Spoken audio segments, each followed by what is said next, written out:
If you're a man over 40 and still doing these exercises, you might be doing more harm than good.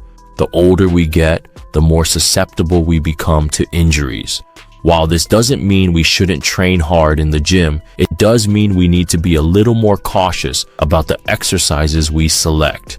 That's why in this video, I'm going to show you the 5 most dangerous exercises for men over 40 and which ones you should do instead. So, watch it till the end. Let's get started. Exercise number 1, behind the neck presses. These presses place significant stress on the shoulder capsule. Studies show that forcing your shoulder into this position causes the humeral head to press against the front of the joint, stretching out the anterior shoulder capsule over time. The result? A looser, less stable shoulder that's far more prone to injury. Starting the press from this extreme, externally rotated, stretched out position puts you in the weakest spot possible. Your shoulders lose leverage, your pressing power takes a hit, and your joints take all the punishment. Add a heavy barbell to the mix, and you're practically begging for impingement, inflammation, or erect rotator cuff over time.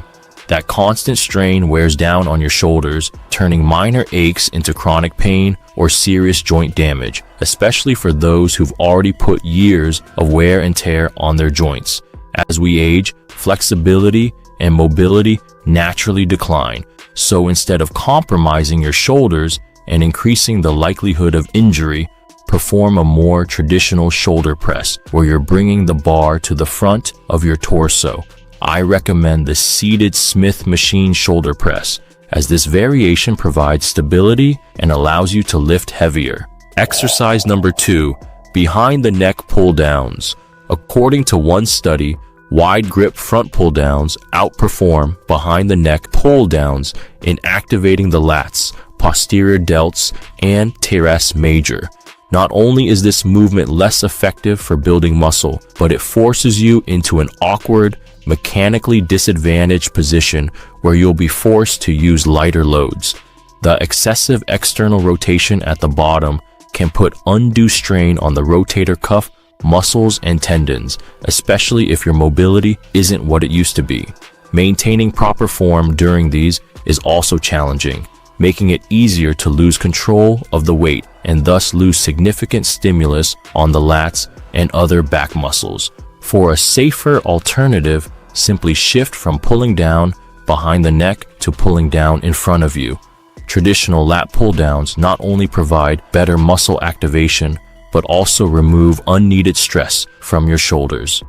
Exercise number 3, forward lunges. According to one study, forward lunges create high shear forces in the knees compared to reverse and walking lunges. These shear forces are the type of stress that lead to breakdown over time. This increased stress can lead to discomfort and turn minor knee issues into major ones. According to this study, forward lunges also produce greater patellofemoral joint stress and impact than backward lunges. Since anterior knee pain is already one of the most common knee issues, forward lunges just push you further down that path. Based on these findings, it's probably a good idea to switch to a safer alternative. The reverse lunge, for example, isn't just less risky for your knees, but studies show that they result in the highest activation of the glutes and quads compared to forward and walking lunges. That said, I prefer the Bulgarian split squat. Elevating the rear leg increases your range of motion, allowing for a deeper stretch on the quads and glutes, something you won't get with standard lunges. This matters because studies show that training these muscles at longer lengths leads to greater hypertrophy. Exercise number 4, good mornings. As we age, we're more vulnerable to disc degeneration, herniations, or chronic lower back pain. Because good mornings significantly load your lower back, they require extra control and stability. The muscle stimulus you think you're getting just isn't worth the trade-off. In this movement, your lower back becomes the limiting factor instead of the hamstrings and glutes, making progressive overload a challenge. The heavier you go, the more you shift the risk to reward ratio in the wrong direction. On top of that, Executing good mornings safely requires more than just strong legs. You need solid core stability and excellent hip hinge mechanics. This means more moving parts that need to be dialed in. And if you've got tight hamstrings or poor hip mobility, you're even more likely to round your back to compensate, resulting in a greater risk for spinal injury. Instead, if you want to train your glutes and hamstrings in the same lengthened position, stick to Romanian or stiff-legged deadlifts. These exercises distribute the load more evenly across the posterior chain muscles. For even safer alternatives, hit them in the shortened position with hip thrusts for the glutes and leg curls for the hamstrings. These exercises are easier to progressively overload and target the muscles more effectively without putting your lower back in a compromised position. Exercise number 5, upright rows. Upright rows are great at targeting the mid-delts and the upper traps, but performing them the traditional way creates several problems.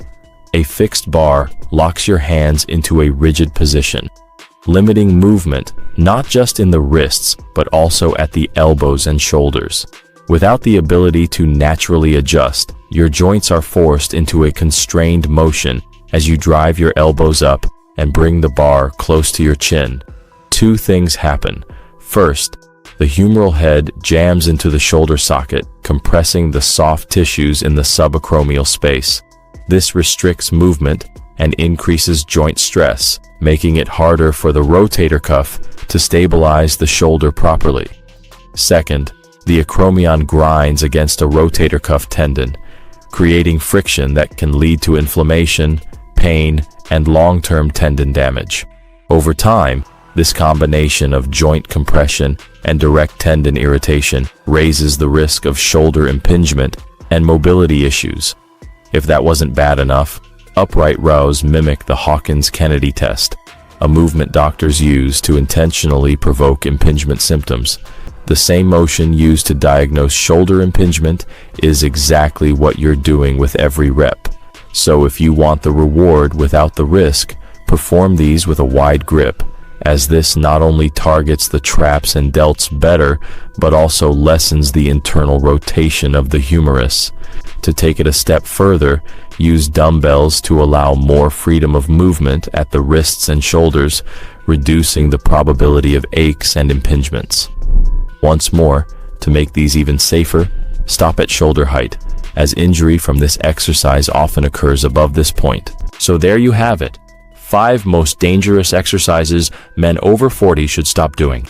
Remember, the goal isn't to stop training hard, it's to train smart. It's about longevity. It's about being able to stay active, strong, and pain-free so you can enjoy life outside the gym too. If you find this video helpful, make sure to hit the like button and subscribe to the channel. See you next time.